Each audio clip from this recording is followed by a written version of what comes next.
Muy bien, pues conforme al calendario de lectura, seguimos leyendo sobre el libro de Números, ¿sí? Pero antes de que lleguemos al capítulo que quiero abordar en el libro de Números, quiero que veamos el contexto o parte del contexto de este libro. Primeramente, vamos al libro de Éxodo, capítulo 14.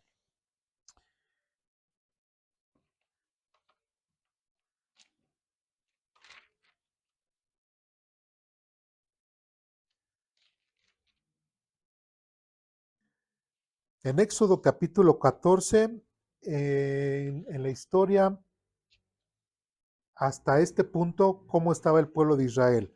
¿Qué situación estaba con el pueblo de Israel? ¿Alguien que quiera recordarnos? En completa rebeldía, ¿no? Queja tras queja. De hecho, estaban un poquito, apenas acababan de salir de Egipto, ¿no? Estaban apenas estrenando Dios, ¿no? Por decirlo así, porque el Dios los estaba sacando y apenas estaban estrenándolo. Tanto que prácticamente en el capítulo 14, ya los egipcios iban detrás de ellos. ¿Y qué fue lo que sucedió? Bueno, Moisés abrió el mar rojo, pasaron, completamente pasó todo el pueblo de Israel e iban los egipcios, y entonces Dios hizo caer el agua, ¿sobre quién? Sobre los egipcios y se movieron, ¿sí? Y de hecho eso hizo que el pueblo de Israel, como dice el capítulo 14, versículo 31, dice, cuando el pueblo de Israel vio el gran poder que el Señor había desatado contra los egipcios, se llenaron de temor reverente delante de él. Entonces pusieron su fe en el Señor y en su siervo Moisés. ¿Cómo estaba el pueblo de Israel después de que vieron esa, no sé, no, realmente a lo mejor en las películas a lo mejor tratan de ilustrarlo, pero yo creo que debió haber sido sorprendente, ¿no? En vivo ver cómo el mar primeramente se abría y decir las paredes y podían hacerle así, ¿no? Casi, y bueno, ven los pescados, no sé, o sea, todo eso sorprendente, o sea, eso es algo que nadie podía hacer, eso es algo que ningún dios de los egipcios, que absolutamente nadie lo podía hacer. Y eso para ellos anímicamente, ¿qué fue? Y después de que los estaban persiguiendo los egipcios y que vieron que Dios ahora los libraba de los egipcios, ¿cuál fue su postura ahora emocionalmente? Pues se sentían ellos bien, veían a Dios bien, tanto que anímicamente, tanto que emocionalmente, hasta podemos decirlo emocionalmente, muy reactivos, ¿no?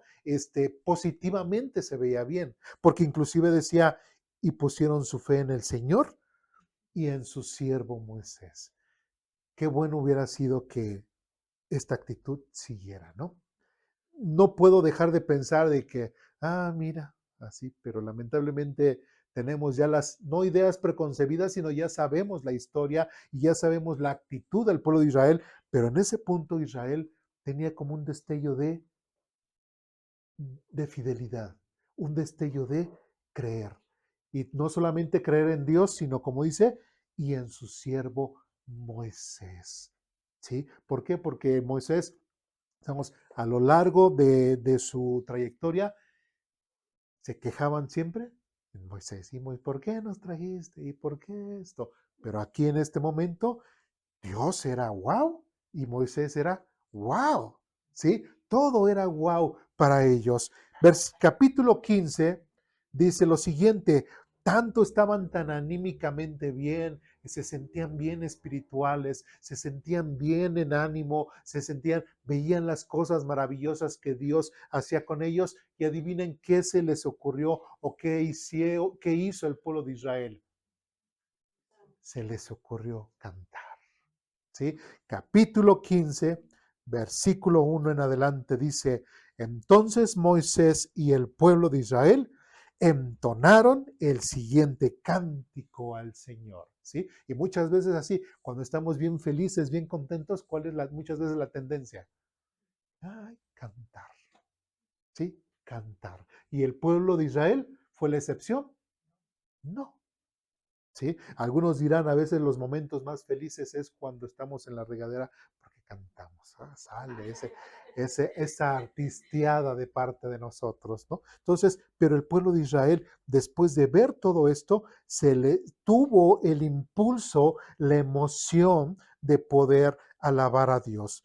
Y dijeron, entonces Moisés y el pueblo de Israel entonaron el siguiente cántico al Señor. ¿Y qué fue una de las cosas que dijeron? No vamos a leer todo, porque ya lo hemos leído anteriormente, y bueno, lo vamos a seguir leyendo, solamente quiero resaltar algunos puntos. En el versículo 2, al final dice, Él es mi Dios y lo alabaré.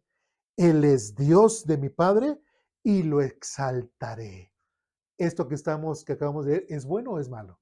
Es bueno, ¿sí? El pueblo de Israel estaba como que, muy bien Israel, muy bien, tu canto está bonito, ¿verdad? Dices cosas buenas. Versículo 3 dice, el Señor es un guerrero, dice, Yahvé es su nombre. ¿Y por qué mencionan Yahvé? Recordemos que cuando Moisés estaba a punto, antes de que fuera como líder, libertador del pueblo de Israel, ¿qué nombre le dijo Dios a Moisés?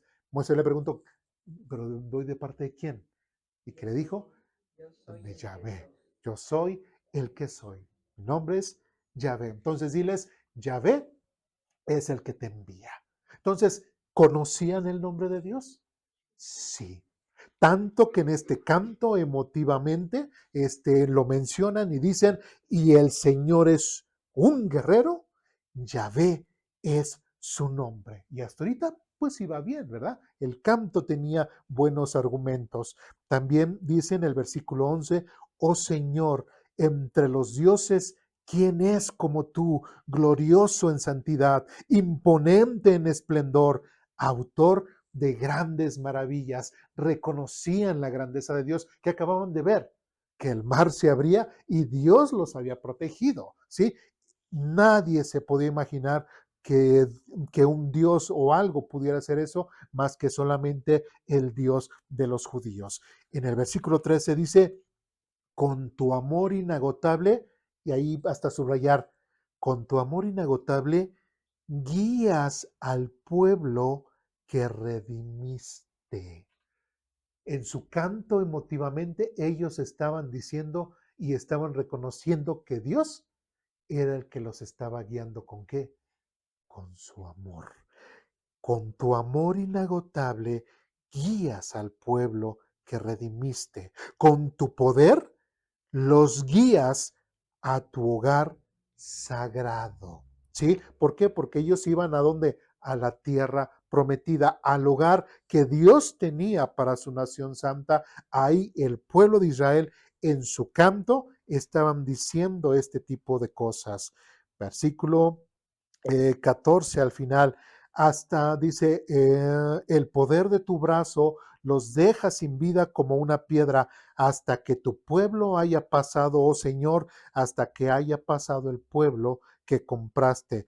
Tú lo traerás y lo plantarás en tu propio monte, el lugar, oh Señor, reservado para tu morada. Ya prácticamente ellos se sentían a un final celestial en donde Dios estaría con ellos. Y al final, versículo 18 dice, y el Señor reinará por siempre y para siempre. ¿Quién? El Señor reinará por siempre y para siempre. Y todo esto lo que vimos que fue el pueblo de Israel alabó a Dios, le dijeron que era el Yahvé, le dijeron que era glorioso en santidad, que con amor guiaba a su pueblo y que Dios reinará por siempre y para siempre. ¿Estaba bien Israel o estaba mal? Estaba bien. ¿Era lo que Dios quería? Sí, pero tristemente solamente en un bonito canto, en una bonita alabanza, lo expresaron. Tristemente. Como nada más emocionalmente. Emocionalmente. ¿Sí? Y es triste y lo tomamos como ejemplo igual para nosotros, porque muchas veces en muchas iglesias, ¿cuál es lo protagonista del culto? La música. la alabanza. ¿Sí? Y a veces una hora, hora y media, y después, porque después de los cantos sigue el show del toque del Espíritu Santo y que la gente se cae, se ríe, lo que sea, y después, pues como ya están bien cansados, bien aturdidos y no me van a poner atención, pues nada más 2, 3 versículos ahí les digo, 5 minutos, se acabó. Pero la gente va a aliviar que su catarsis, va a aliviar sus frustraciones, va todo emocionalmente, busca a Dios de una forma así. Y en los cantos es cantar y desgañarse y decir, sí, Señor, tú eres santo para mí. Y a veces ni entienden muchas veces los cantos que están cantando y aún así, oh sí, Señor, manda fuego y que no se, y empiezan a cantar ese tipo de cosas y yo no quisiera que Dios mandara fuego, ¿sí? Y hablando de cosas que realmente no entienden, pero eso sí, muy emocionales, dicen cosas que supuestamente son para honrar a Dios, pero lamentablemente es solamente su emoción, su emoción.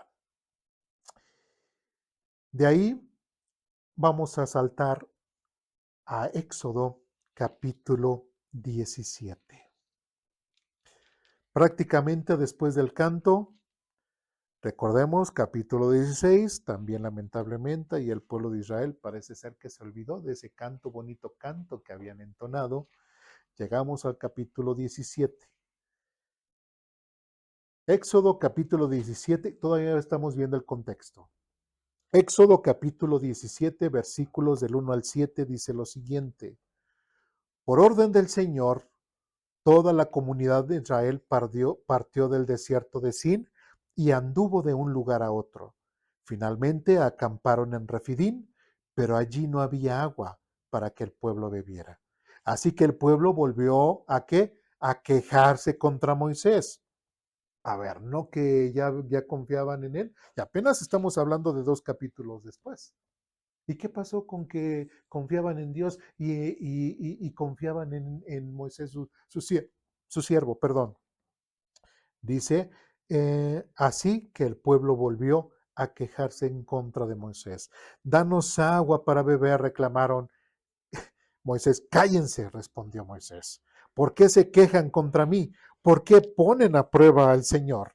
¿Sí? Pero ellos, atormentados por la sed, siguieron discutiendo con Moisés. ¿Por qué nos sacaste de Egipto? Y en el canto, ¿qué decían? ¿Quién los guiaba? Dios. ¿Sí? ¿Qué? ¿De repente 2 capítulos después ya dejaron de confiar en Dios?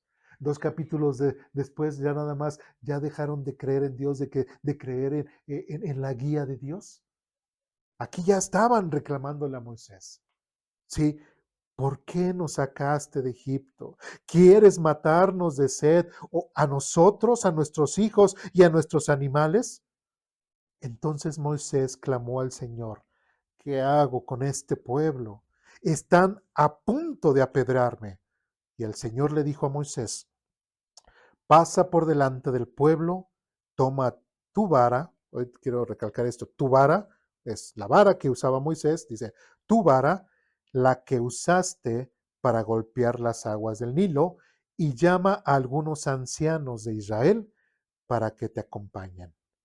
Yo me pararé, y si recuerdan que una vez ya vimos este pasaje, cuando dice, yo me pararé frente a ti sobre la roca, recordemos que él dice, aquí está Moisés, dice, yo me pararé frente a ti sobre la roca, dice, en el monte Sinaí.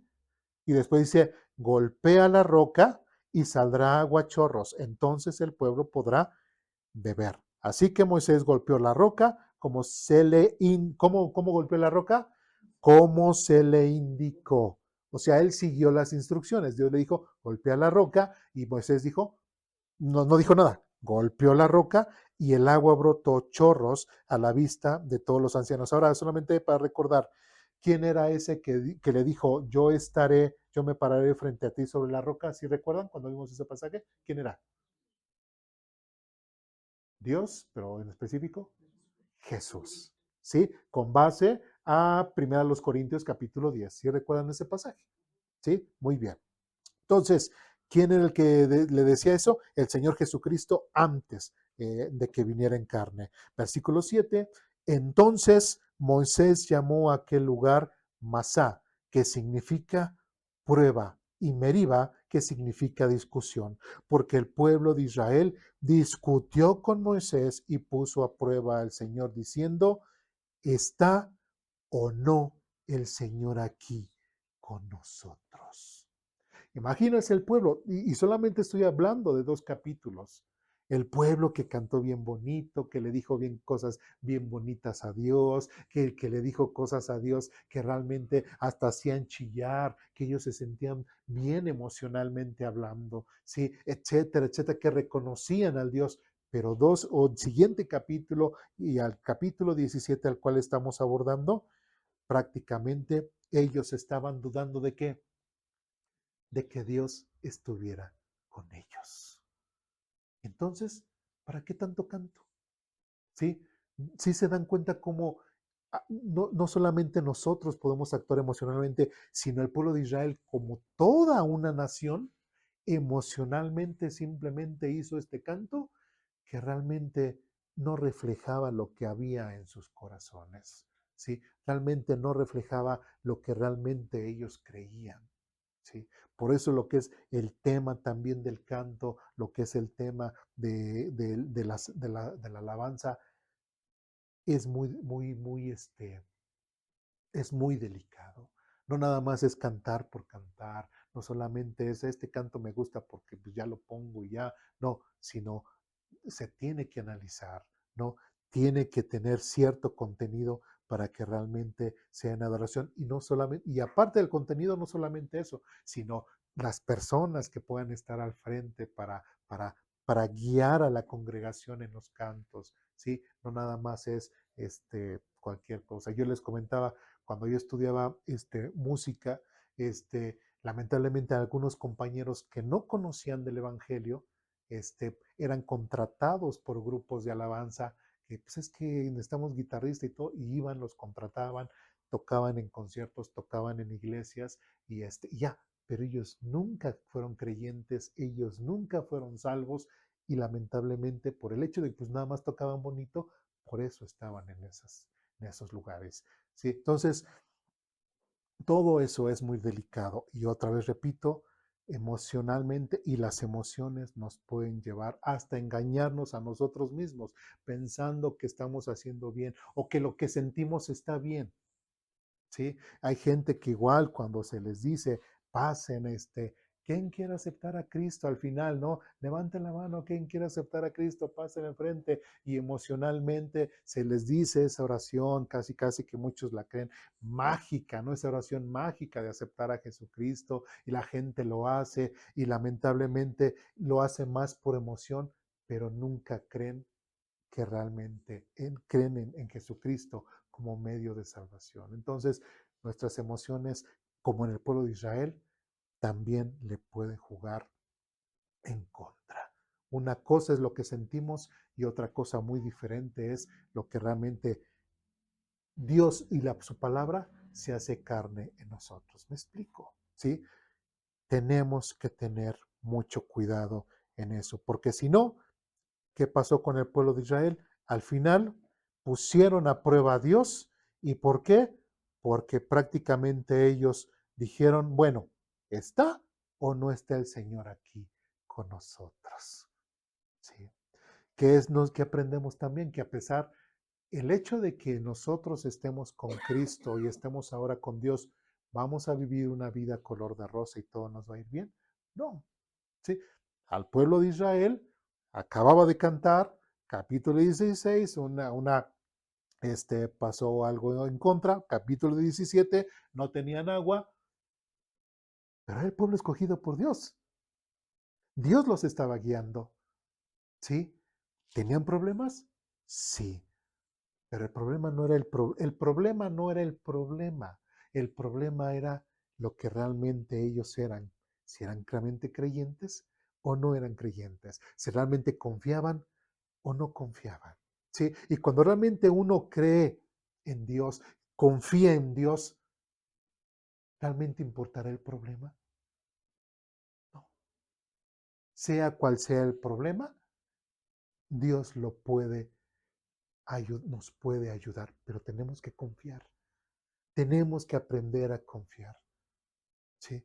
Alguien diría, es que no, mi problema es inmenso, como que no hay solución, estoy en un problema gravísimo. Pues, ¿qué te crees? Que el pueblo de Israel estaba siendo perseguido por el pueblo egipcio y estaba entre la espada y el mar. Y Dios hizo algo insólito. Abrió el mar, liberó a su pueblo y vengó a su pueblo en contra de sus enemigos. ¿Quién se lo pudo imaginar? Nadie. Y eso solamente Dios lo pudo haber hecho.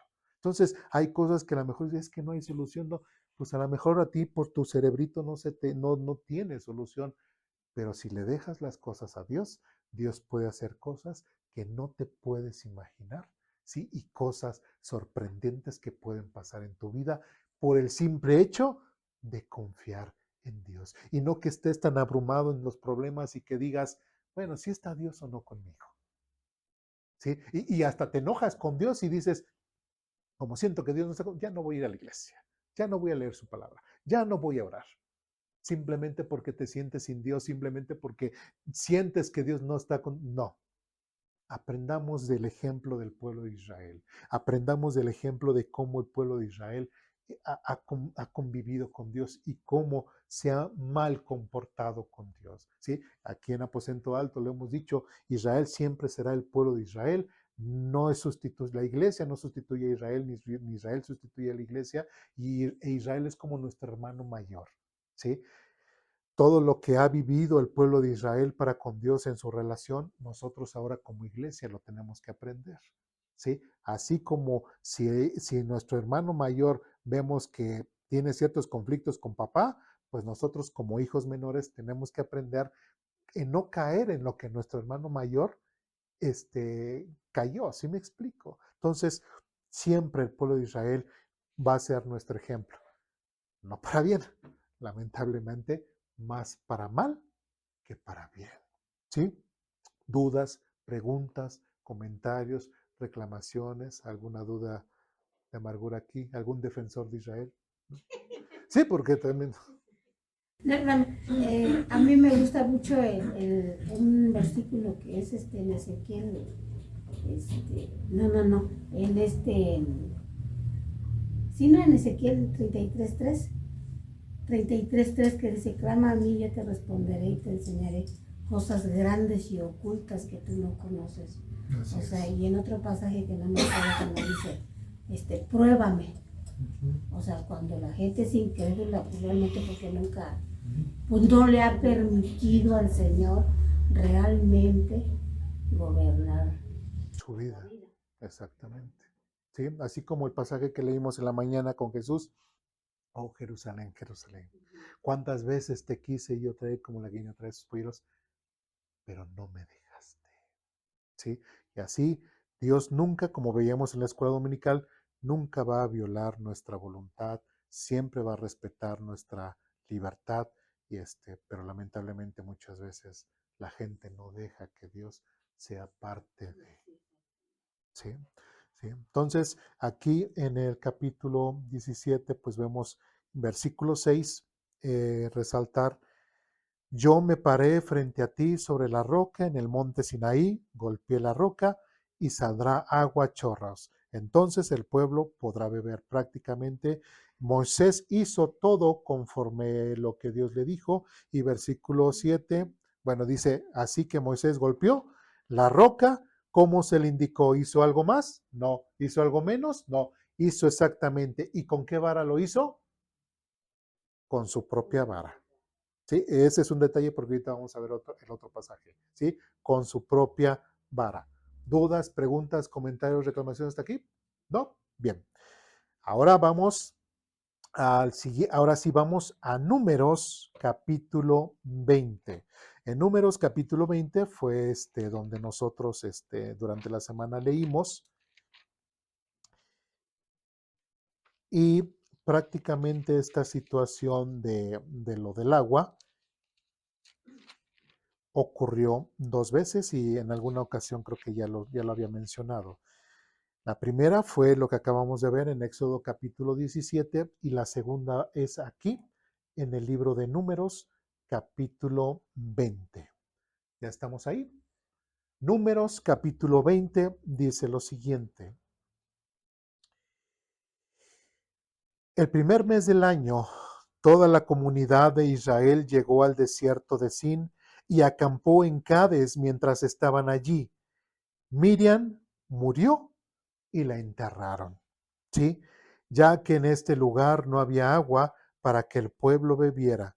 La gente se rebeló contra Moisés y Aarón. Ahora, ya llegamos a Números capítulo 20. De Éxodo capítulo 17 a Números capítulo 20 pasaron cosas también. Muchas, poquitas o nada. Muchas. ¿A favor de Israel? No, en contra. Ya la semana pasada vimos un tema, ¿verdad? Acerca de cómo vimos cómo inclusive Dios pues ya los disciplina. ¿Por qué? Porque otra vez no volvieron a confiar cuando mandaron a sus espías. Dice, 40 días estuvieron ahí los espías y ahora esos días, cada día se va a convertir en un año. ¿Y cuántos años iba a estar el pueblo de Israel en el desierto? 40 años. Y vimos, bueno, toda esa situación, prácticamente ya el pueblo de Israel ya estaba vagando en el desierto. ¿Sí? Bien, capítulo 2. Ya que en ese lugar no había agua para que el pueblo bebiera, la gente se rebeló contra Moisés y Aarón. ¿Sí? Y sigue sin entender el pueblo de Israel. Y otra vez podríamos decir, ¿y ese canto que hicieron? Ese canto que hicieron. Y después Dios los disciplinó y no aprendieron y otra vez se siguen quejando. Ya prácticamente aquí para Números, por lo menos ya estaban pasando pues un poco más de 30 años que ya estaban vagando en el desierto. De Éxodo capítulo 17 a Números, ya casi se estaban concluyendo los 40 años. O sea, y no estamos hablando de poco tiempo. Y el pueblo de Israel no entendía, no aprendía. El pueblo culpó a Moisés y dijo, si tan solo hubiésemos muerto con nuestros hermanos delante del Señor, ¿por qué trajiste a la congregación del pueblo del Señor a este desierto para morir junto con todos nuestros animales? ¿Y qué decía en su canto? Que Dios era el que, ¿qué? El que los guiaba y le estaba echando la culpa a Moisés. Versículo 5, ¿por qué nos obligaste a salir de Egipto y nos trajiste a este terrible lugar? Esta tierra no tiene grano, ni hijos, ni uvas, ni granadas, ni agua para beber. Y bueno, y uno se preguntaría, después de lo que vimos hoy en la mañana en la escuela dominical, pregunto, ¿realmente el pueblo de Israel fue obligado a salir de Egipto? No. De hecho, hubo mucho pegostle, ¿verdad? Mucha gente que se le juntó al pueblo de Israel y a ellos nunca se les dijo que no. Sí salió Moisés eh, como libertador, ¿no? Como ese líder, ¿sí? Fue la invitación, pero todos salieron por su propio pie. Nadie fue obligado. Si alguien se hubiese querido quedar en Egipto, ¿se pudo haber quedado? Sí, pero Dios no obligó absolutamente a nadie y estos están diciendo puras barbaridades. Versículo 6. Entonces Moisés y Aarón se apartaron del pueblo, fueron a la entrada del tabernáculo, donde cayeron rostro en tierra, dice, y allí en la presencia gloriosa del Señor se les apareció el Señor, al Señor, y el Señor le dijo a Moisés, tú y Aarón tomen la vara. ¿Cuál vara? Vamos a ver si es cierto.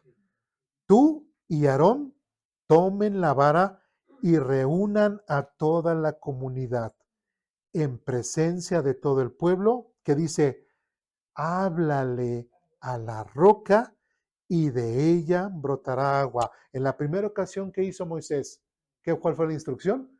Golpéala y brotará agua. ¿Y ahora aquí era golpear? No, era hablar. ¿En la otra le tenía que hablar? No, le tenía que golpear. En este era hablar ir a golpear, dirá, ay Dios, pero ¿cómo? Ahora sí, ahora no, me confunde, Señor, ¿no? Diría, no, tenía sus razones. ¿Por qué? Por eso decía, chequemos qué es lo que habla acerca de la vara. Dice, y reunirán a toda la comunidad en presencia de todo el pueblo, háblale a la roca y de ella brotará agua.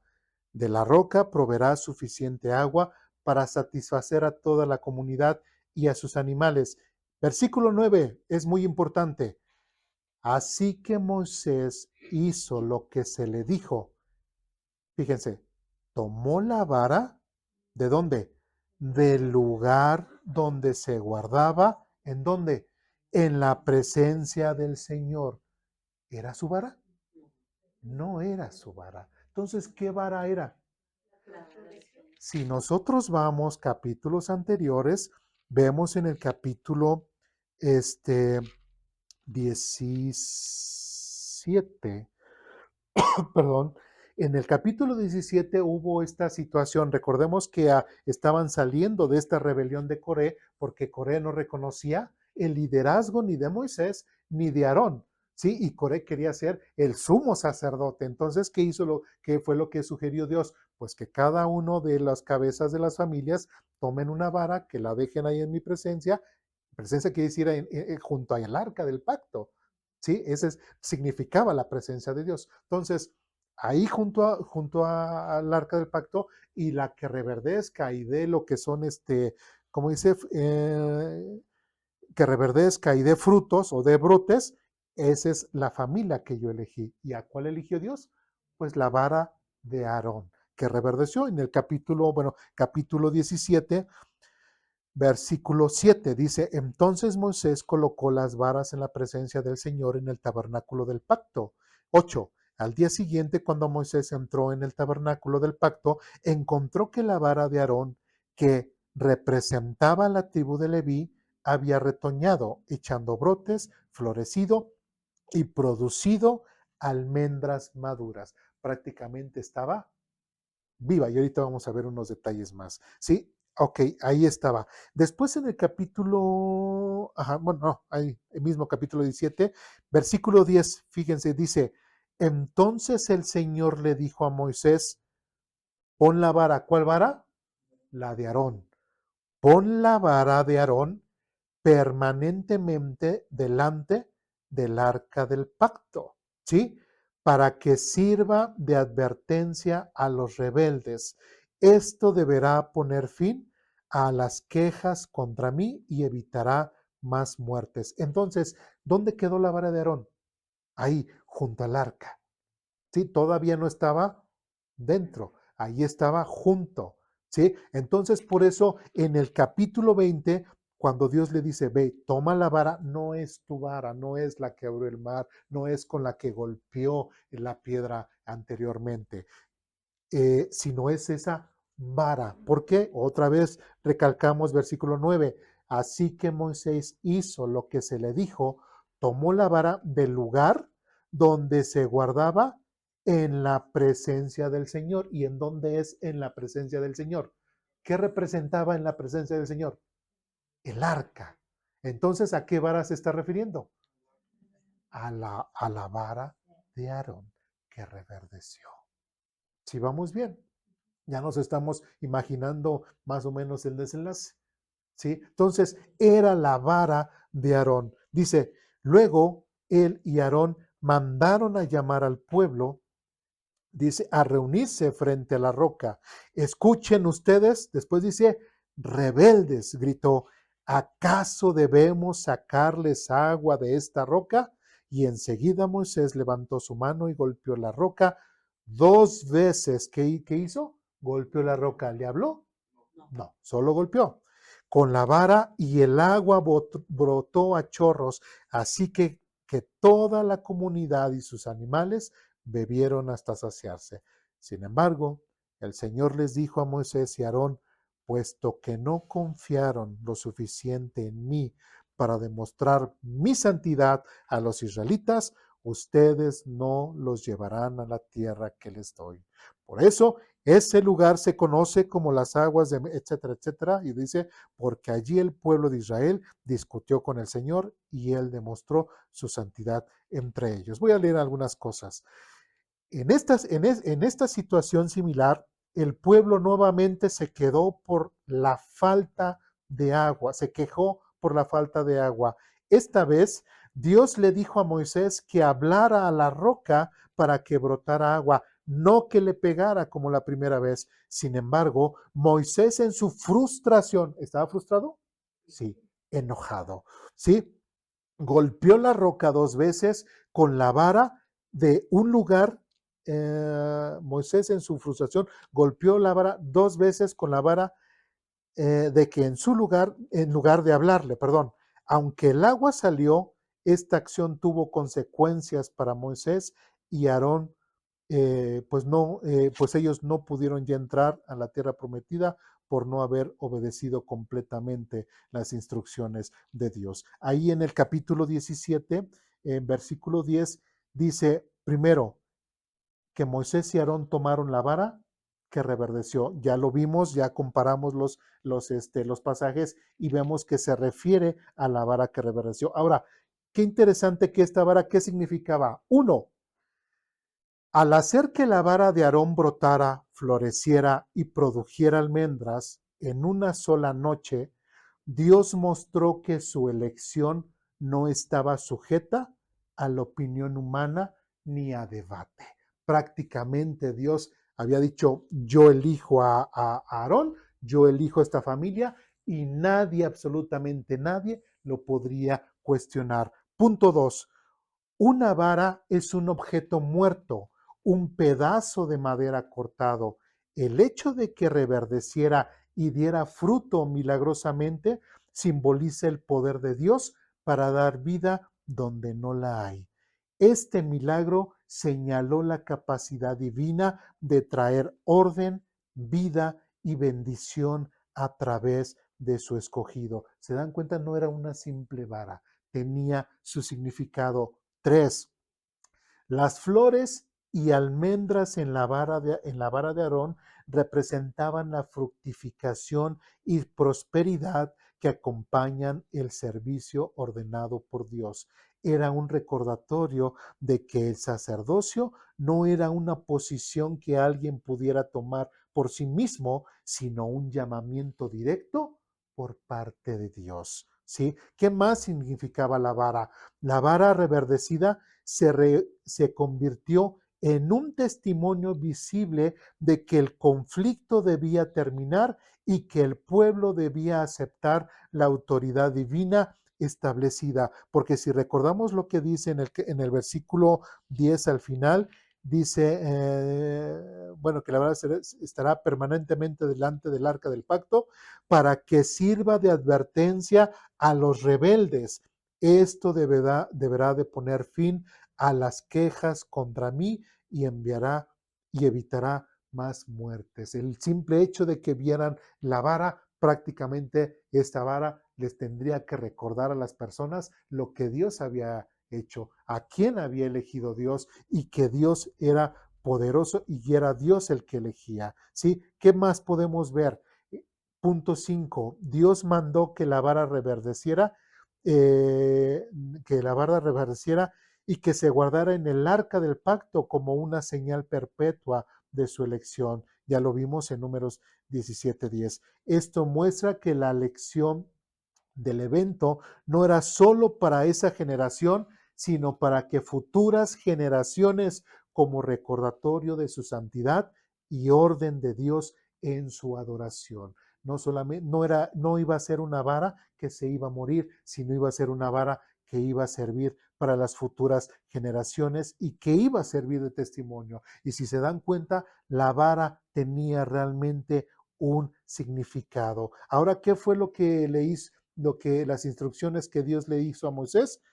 Dios le dio instrucciones específicas, le dijo, habla a la roca y delante de sus ojos y ella dará agua. Sin embargo, en lugar de hablarle a la roca, Moisés la golpeó 2 veces con la vara con la vara que reverdeció. El Señor le dio más instrucciones a Aarón. Dijo, tú y Aarón tomen la vara y reúnan a toda la comunidad en presencia de todo el pueblo. Háblale a la roca y de ella brotará agua. De la roca proveerá suficientemente, etcétera, etcétera, etcétera. Entonces Dios le dio instrucciones. Ahora, a diferencia de la otra ocasión, inclusive ahí dice, y Dios hizo caso, y Moisés hizo exactamente lo que Dios le dijo, obedeció exactamente, pero en esta ocasión Moisés no obedeció como Dios le dijo. Moisés y Aarón no confiaron plenamente en Dios. Este, Ellos no confiaron en que Dios haría prácticamente este milagro tal como lo había dicho, lo que afectó la forma en que el pueblo percibía el poder y la santidad de Dios. En el versículo 12 dice del capítulo 20, sin embargo, el Señor les dijo a Moisés y a Aarón, puesto que no confiaron lo suficiente en mí para demostrar mi santidad a los israelitas, ustedes no los llevarán a la tierra que les doy. ¿Por qué? Porque algo que no entendía Moisés y Aarón, o si lo entendían o se les olvidó por la frustración que tenían en el momento, es de que ellos estaban mostrando la gloria de Dios a través de su liderazgo. Ellos estaban reflejando la dirección de Dios a través de ellos. ¿Y ellos qué hicieron? Se enojaron, se frustraron y empezaron a maldecir, empezaron a ver, a darse a notar molestos y enojados. Y era lo que Dios no quería, que vieran el liderazgo de Dios como enojado siempre, sino que fuera realmente un liderazgo que los guiara de la mejor forma. Es cierto que Dios iba a enojar, pero en condena del pecado, pero ahí en este momento Dios los quería, ¿qué? Y los iba a ¿qué? A bendecir, porque les iba a dar agua, ¿sí? De donde no había. Entonces, el Moisés por eso falló. Siguiente punto, arrebató de ira y, y atribución del milagro a sí mismo. En el versículo 10 dice, luego él y Aarón mandaron a llamar al pueblo a reunirse frente a la roca y dijo, escuchen ustedes rebeldes, gritó, y dice, ¿acaso debemos sacarles agua de esta roca? ¿Quién tiene el poder para sacar agua de la roca? ¿Dios o Moisés? Dios. Y Moisés, ¿por qué dijo nosotros? Si se dan cuenta, ¿acaso debemos sacarles? Dirán, pues ya me suena mucho ya saben la palabra, a manada, ¿verdad? Diría Dios. Tú no tienes poder, Moisés. Tú no puedes sacar agua, ¿sí? ¿Por qué tuviste ese comportamiento? ¿Por qué te adjudicaste o te estás adjudicando prácticamente este milagro? ¿Sí? Lamentablemente en nuestro tiempo actual también hay mucha gente que piensa que tiene que hace milagros, que piensa que es mágico, que piensa que tiene ciertos poderes y que si no son parte de su iglesia, que si no son parte de su congregación, todos los demás están condenados, ¿sí? Pero ellos, todos los que estén bajo su cobertura, todos los que estén bajo su sombra, esos sí serán bendecidos, porque ellos son, ¿no? Y eso es algo que también tenemos que quitar prácticamente de nuestra forma de pensar. Siguiente punto, Moisés al actuar con ira y golpear la roca, en lugar de hablarle, falló en resaltar la gloria y la obediencia de Dios debido a Dios. Versículo 12 dice, sin embargo, el Señor le dijo a Moisés y a Aarón, puesto que no confiaron lo suficiente en mí para demostrar mi santidad a los israelitas, ustedes no los llevarán a la tierra que les doy. Este evento subraya la importancia de obedecer las instrucciones de Dios con precisión, confiar plenamente en Él y darle siempre la gloria. Aunque Moisés era un líder fiel, incluso él estaba sujeto a la disciplina divina cuando fallaba en reflejar correctamente el carácter de Dios. El hombre más humilde que Dios conocía, Dios lo disciplinó por no reflejar a Dios en su liderazgo y santidad.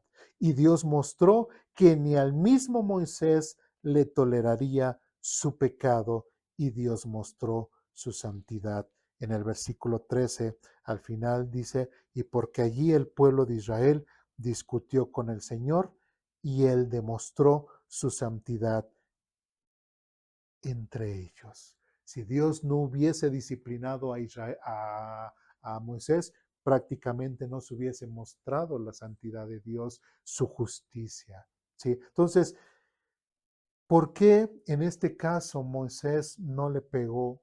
¿Por qué en este caso Moisés no le podía pegar a la roca? Porque era una vara que tenía muy diferente a la suya.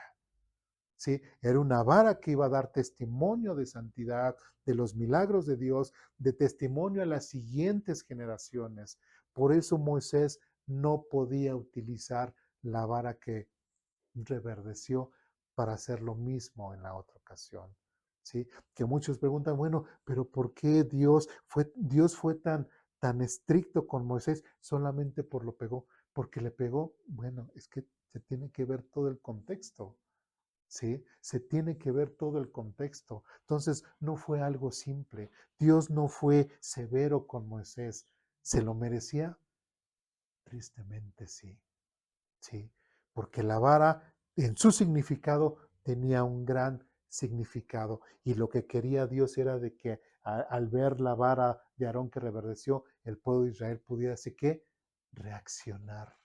Tanto, y él mismo lo dice, otra vez regresamos al capítulo 17, a ver si no me confundo otra vez. Dice, capítulo 17 dice, para que sirva de advertencia a los rebeldes. Esto deberá poner fin a las quejas contra mí y evitará más muertes. Lo que Dios quería es de que las personas, al ver la vara, la que Él eligió, a la familia que Él eligió, que la misma vara representaba un milagro de Dios, esa misma gente dijera, pues ahí prácticamente es Dios se está manifestando, es Dios manifestado, ¿sí? Pero lamentablemente esa misma vara, imagínense, Moisés y con esa misma vara, no sé si los frutos salieron volando también, ¿verdad? Así, porque tenía frutos y así, y no fue una, porque en la primera ocasión fue solamente un golpe, pero en esta ocasión Moisés sí estaba realmente molesto, estaba frustrado, no le habló y simplemente golpeó. Ni le habló a la roca, sino simplemente, inclusive empezó a insultar al pueblo de Israel, le dijo, y ustedes casi ni se lo merecen, etcétera, etcétera. ¿Sí? Entonces, es triste ver cómo Moisés, siendo Moisés como lo puse les leí hace un momento, el hombre más humilde que Dios conocía sobre la faz de la tierra, al cual Dios lo había puesto para liderar a su pueblo, salió de sus casillas, salió de su pensar y aún así Dios lo disciplinó. Y era Moisés, y era un hombre que hablaba cara a cara con Dios ahí en el arca del pacto. ¿Sí? Algo que también vemos que después de este milagro ya no se ve a un Moisés usando ningún tipo de vara. Sí haciendo otras cosas, sí Dios seguía haciendo algunos milagros. Después de vemos cómo está esto de la plaga de las serpientes y Dios le dice, no con tu vara, haz un asta y ahí haz una víbora de bronce, etcétera, etcétera, pero realmente que ahora Moisés siguiera haciendo algún acto con su vara propia o con la de que reverdeció, ya nunca más lo volvió a hacer. Entonces, es triste ver esa situación y sobre todo quitarnos de nuestra mente, quitarnos de nosotros que nos podamos sentar muy, que ya siendo hijos, como vimos hoy en la mañana, ya siendo hijos de Dios, ya no nos va a pasar nada. ¿Sí? Yo puedo seguir haciendo en mis maldades y ya Dios no me va a hacer nada. Y yo no estoy diciendo que la salvación se pierde, no. Yo estoy hablando acerca de la disciplina de Dios. ¿Sí? Yo estoy hablando de la disciplina de Dios, ¿sí? Y lamentablemente muchos andan viviendo, es como decíamos, salvo, sí, pero también Dios te va a disciplinar en tus malos actos. Lo hizo con Moisés, que era parte de su pueblo escogido, era levita también, recordemos, Moisés también era levita, y como tal tenía un trato especial con Dios. Yo que soy gentil, ¿qué me puedo esperar si me porto mal? ¿Sí? Entonces, no caigamos en arrogancia, no caigamos en altivez, sino que caigamos en esta humildad que tenía Moisés, que no porque un momento de frustración, también lo que podemos aprender de este acontecimiento es de que este momento de enojo, este momento de frustración le sirvió a Moisés para lamentablemente condenarse a sí mismo y nunca poder entrar a la tierra prometida como él hubiese querido. Y cuántas veces vemos muchas personas por un momento de rabia, por un momento de enojo, por un momento de frustración, cometen los peores actos en su vida y se condenan y cometen cosas que los van empeorando, empeorando y empeorando la situación. Entonces, es importante que nosotros aprendamos de estos capítulos porque también nosotros podemos llegar a caer en estas mismas situaciones. ¿Dudas, preguntas, comentarios, reclamaciones hasta aquí? No. Vamos a orar para terminar.